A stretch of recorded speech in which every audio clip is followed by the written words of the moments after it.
आज हम लोग पढ़ेंगे फिजिक्स का chapter number 4 magnetic effect of current. अब इस चैप्टर को नॉर्मली हम लोग कौन से लॉ से पढ़ने की कोशिश करेंगे? बायो-सेवर्ट, टी साइलेंट है ना, बायो-सेवर्ट। बोले sir Fleming's law, Oersted law, Ampere's law, वो सब करेंगे।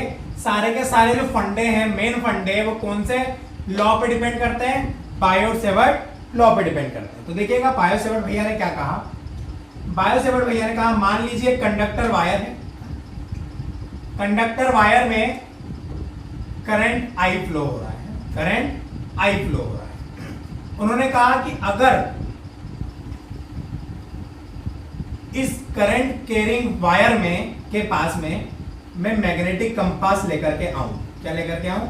Magnetic compass, magnetic compass. Magnetic compass क्या करता है सर? डायरेक्शन बताता है। वो लेकर के आऊं मैं,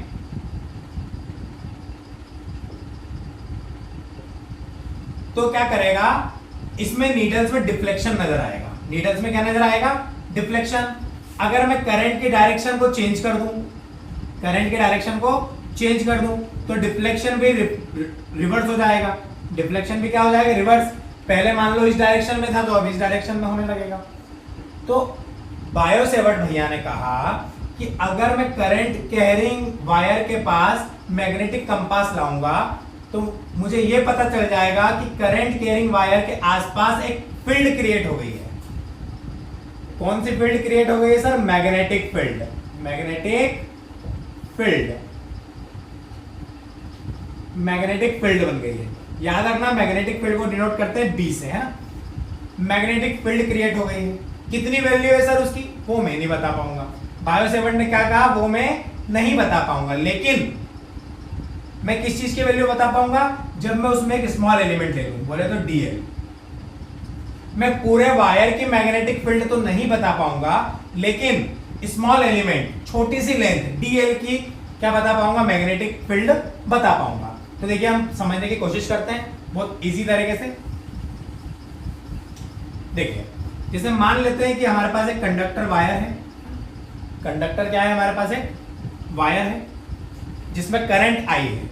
ये कंडक्टर वायर, उसमें जो करंट फ्लो हो रहा है वो हो रहा है आई। ये डीएल है, स्मॉल एलिमेंट। यहां कोई पॉइंट है पी, यहां कोई पॉइंट है पी। तो बायो-सेवर्ट भैया ने बोला उस पॉइंट पे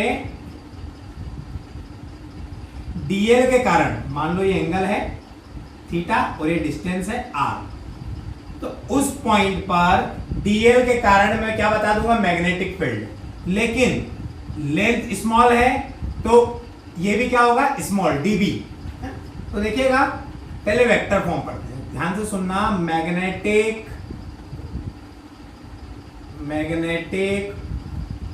field intensity due to DL. मैंने वेक्टर लगाया, एरो लगाया, वेक्टर में डायरेक्शन बताया गया, मतलब इतना पता पड़ गया कि मैग्नेटिक फील्ड कौन सी क्वांटिटी है? वेक्टर क्वांटिटी है। Magnetic field intensity due to positive, due to DL. अब देखिएगा ध्यान से, वेक्टर फॉर्म में ले रहे हैं अपन, वेक्टर फॉर्म में। तो सुनना, dB equals to mu naught upon 4 pi.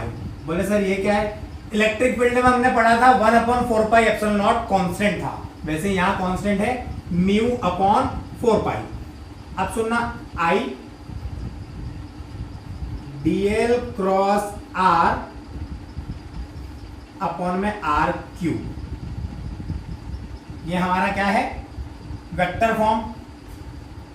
बोले सर स्केलर फॉर्म समझते हैं, तो स्केलर फॉर्म को समझना बहुत इजी है, ज्यादा टफ नहीं है। दो तरीके समझेंगे। पहले एक शॉर्टकट। बोले सर शॉर्टकट क्या है? शॉर्टकट ये है कि जब भी क्रॉस हटता है तो साइन थीटा लगता है, जब भी डॉट हटता है तो कॉस थीटा लगता है। ये है शॉर्टकट। जब भी क्रॉस हटता है, क्रॉस हटेगा साइन थीटा लगेगा, डॉट हटेगा कॉस थीटा लगेगा। तो ये तो शॉर्टकट हुआ।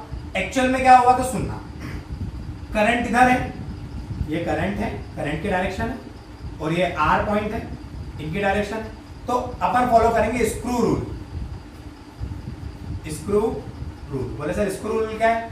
स्क्रू रूल ये कहता है कि अगर दो वेक्टर्स हैं उसमें आप स्क्रू रखें, स्क्रू आपने देखा है क्लॉकवाइज घुमाओ तो अंदर कसाता है और एंटी क्लॉकवाइज घुमाओ तो बाहर निकलता है ना।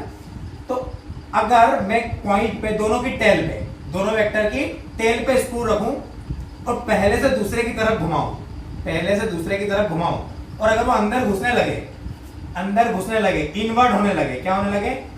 इनवर्ड, तो आएगा क्रॉस। और अगर आउटवर्ड हो, मान लीजिए ये वाला जो वेक्टर है आर वो इस तरफ होता तो पहले से दूसरे की तरफ घुमाता मैं, बाहर निकलने लगता।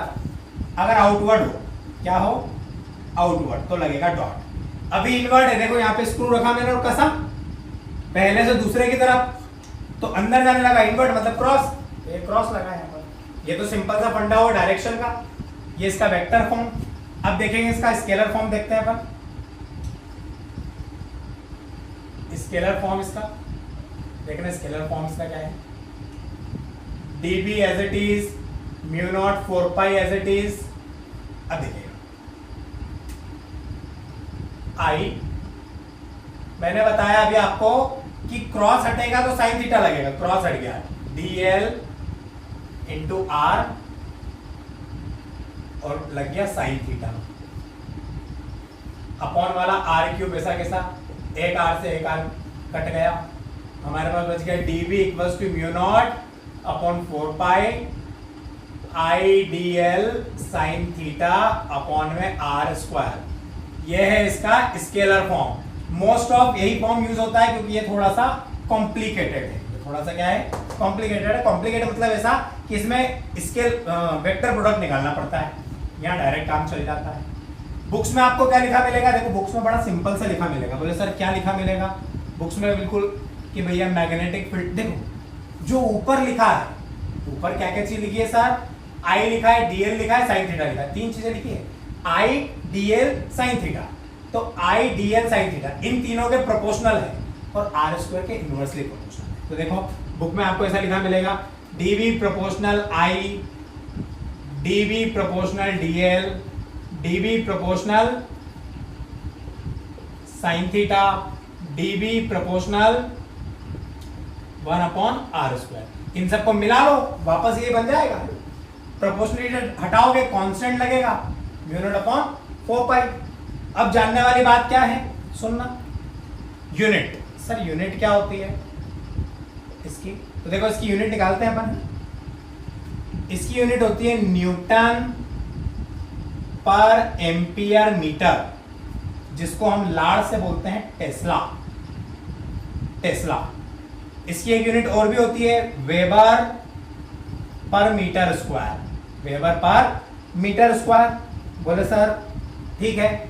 और जो कांस्टेंट है म्यू नॉट अपॉन 4 पाई, उसकी वैल्यू याद रख लेना। JEE और नीट के लिए याद ही रखना है, म्यू नॉट अपॉन 4 पाई होता है 10 की पावर -7, 10 टू द पावर -7। बोले सर इसकी यूनिट क्या होती है?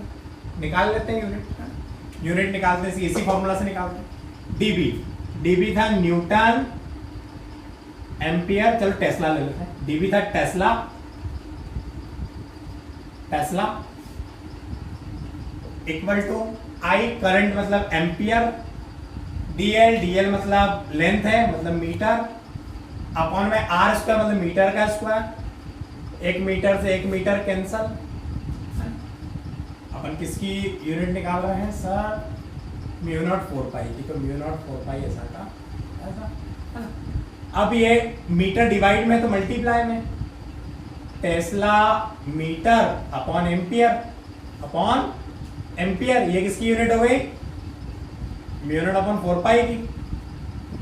म्यू नॉट अपॉन 4 पाई की कोई यूनिट पूछ ले तो बोलना टेस्ला मीटर पर एम्पियर, और अगर ऐसा पूछ ले तो इसकी टेस्ला। बोले सर इसकी भी न्यूटन के फॉर्म में निकाल के बताओ। तो कुछ नहीं, टेस्ला की जगह टेस्ला की वैल्यू रख दो, न्यूटन एम्पियर मीटर। तो ये हमारा होल अरेंजमेंट हुआ बायो सेवर्ट का। तो पहले नोट कर लो इसको।